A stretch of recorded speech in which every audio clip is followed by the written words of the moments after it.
My name is Sonia Dama, and I'm the Inland Section Historian. Hi, I'm Jean Hu, and I'm the Inland Section Leadership Associate. Today, we are so proud to be able to present the Health and Mental Wellness Workshop. So today, we're going to be going over three main aspects. First, wellness now. The second one is taking care of members, and the third one is taking care of each other. To start with, we're going to go over wellness now, especially during COVID and this digital world. We're going to focus on the 5 dimensions of wellness. Though there are up to 9 wellness and different models, we felt like these were the most vital ones, especially for us as students and leaders in FBLA and in our communities. So the 5 that we chose out were physical, social, emotional, spiritual, and intellectual well-being. To begin with, physical well-being. Make sure to get your exercise in. And this doesn't have to be any heavy weightlifting or anything crazy. It can simply be a 30-minute walk in your backyard or in your front yard with a mask on. Make sure you're getting proper sleep. For teenagers, it is super important to get 8 to 9 hours of sleep per night, which we know can be really difficult trying to balance out different activities. So later on, we will be going into how to sort these out. Make sure to eat healthy and sufficiently, and do not skip any meals, though it might be tempting to skip breakfast sometimes. Social well-being really has to do with getting involved, which you guys are doing a great job at since you are already so involved in FBLA as an organization, and we're assuming as your school as officers at the chapter level. Making sure to evaluate relations and finding a balance between academic and social life is something we will go into a little bit later. Your emotional well-being has to do with keeping a positive attitude and a smile at your face even when times get rough. This is because your energy is contagious. Just with your smile, your other officers will be motivated and your members will also be motivated and excited to learn and grow. Finding your stress reliever is key. This can mean figuring out what songs you want to listen to when you're in a bad mood, whether you like to meditate or exercise, or something else that keeps your mind off of what may be stressing you out. Finding somebody you trust can be super, super significant in your well-being journey. This can mean different family members, your friends, your advisors, but if it gets to a certain point, it is super important to find professional help. Spiritual well-being just means finding a quiet place where you can take some you time and appreciating the natural world around you, even though it may be at fire at some times. So just really taking the time to smell the fresh air, look at the stars, just really keeps you grounded. If you are a religious person, that is a great way to keep your spiritual well-being. Intellectual well-being is committing yourself to becoming a lifelong learner, which we know you guys are by being leaders and a part of this organization. Seeking help if you need it is key, again, not only in your classes, but also within FBLA, because things aren't normal, as you can tell. Understanding your surroundings and current affairs is also vital to intellectual well-being, even though it might not be positive all the time. So one of our first activities is to discuss how you relieve your stress, and make sure to share it with the Inland Section by posting an Instagram story and tagging at @inland_FBLA or emailing us your top 3 relievers. So if you guys have a chance and you guys are with your officer team, go ahead and pause this video and have a quick discussion about specific songs, people, activities, or other resources and tips that have worked for you. Creating a separation is integral in all aspects of your well-being. So for school and school activities, including FBLA, some tips that I found helpful were dressing up in sometimes uncomfortable clothing so you're not tempted to go back into bed, by making your bed and sitting at a desk where you have found your own space. Hopefully you have minimized distractions to the best of your abilities. Keep your camera on. This just sets an atmosphere for the rest of your members, and even when you're talking to teachers in classes, it makes them feel like they're not alone. It keeps you accountable to make sure that you're paying attention. Communicating is super, super important just to make sure that there's no technical difficulties on either side of the screen, as well as making sure to ask for clarification. Making prioritized lists and experimenting can truly help you find the most successful route for you. At home, it's super fun to dress down and wear those sweats, and make sure to spend time with your family and friends. So this can be through Zoom calls or just at home having simple conversations to make sure that you're still engaged socially. Keep away your schoolwork for some time and give yourself rest and you time. Make sure to focus on those 5 dimensions of wellness. So COVID and FBLA have obviously brought along some very different times, and it may be stressful. Do not hesitate to ask questions. Some of the resources we have for you are your chapter advisors. We also have section council liaisons, so they will be interacting directly with our team and bringing any issues that you guys may have, and hopefully we can provide solutions.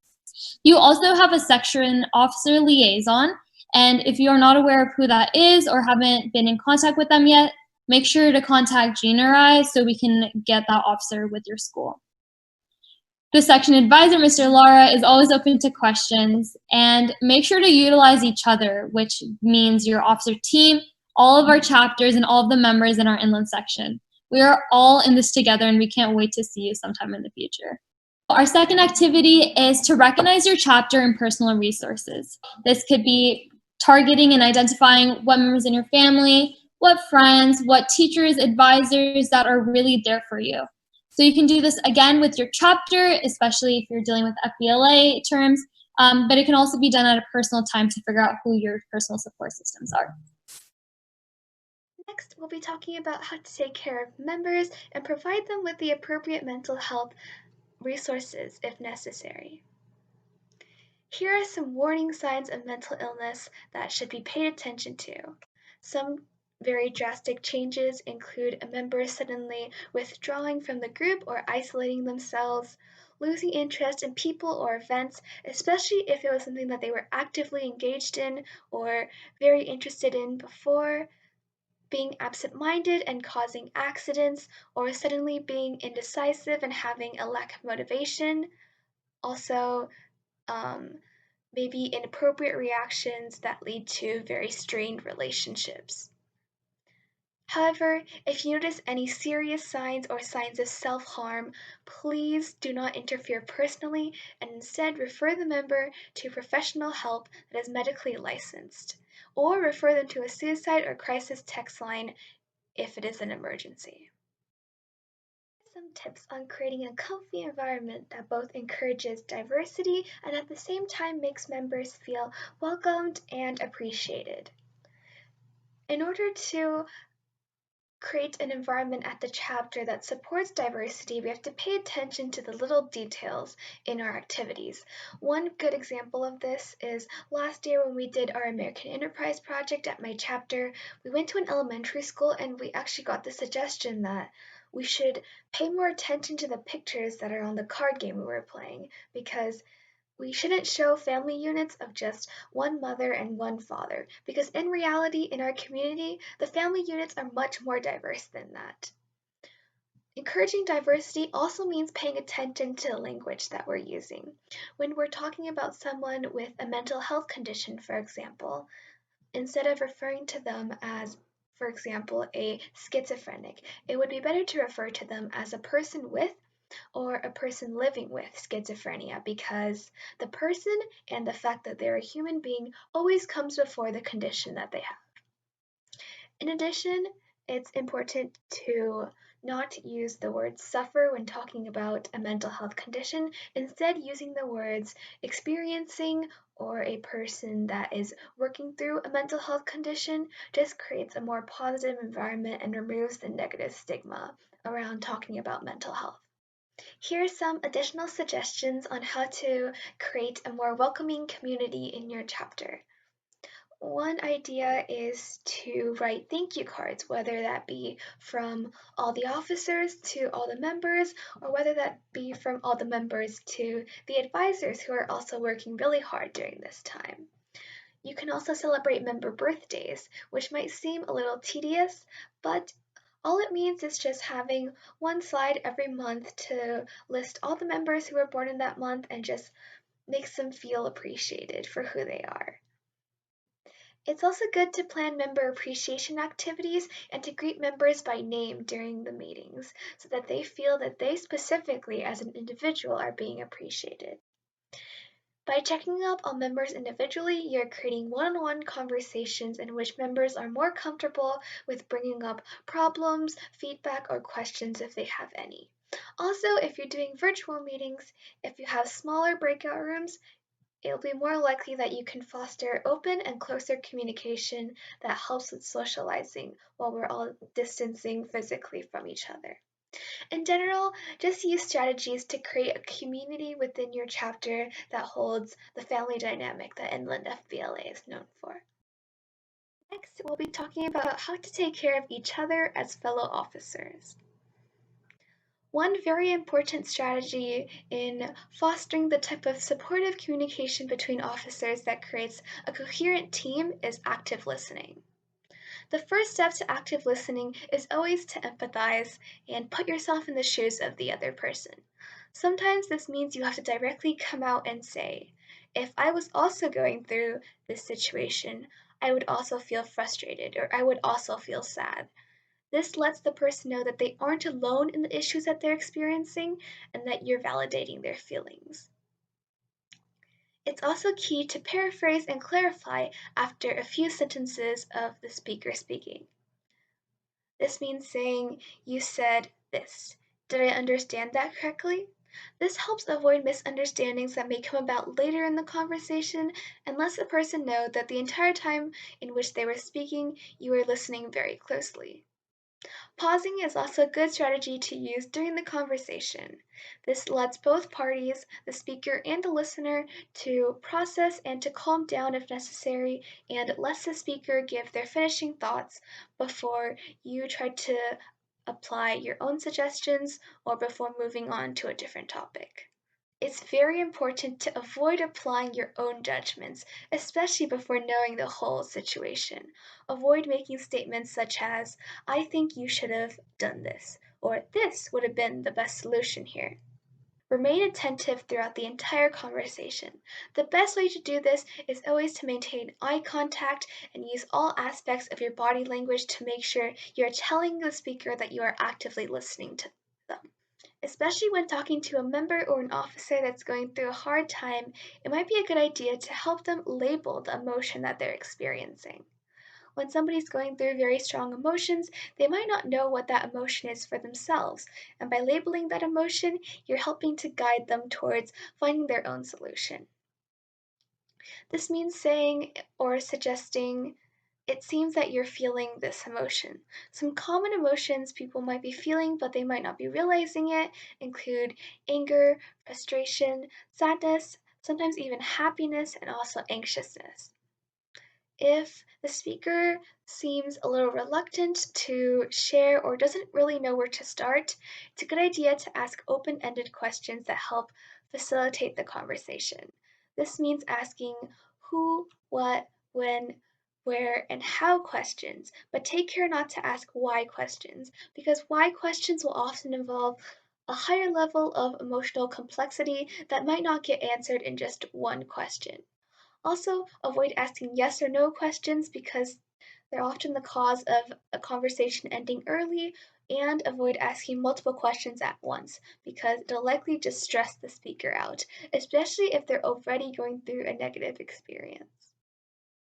When we're all going through quarantine and we're going through social change, it's important to support each other as fellow officers. A good way to do this is to form a peer support group where you simply just share each other's experiences and relate those experiences to each other to show, as said before, that you aren't alone in the issues that you're going through. It's also great to share what solutions have worked for you.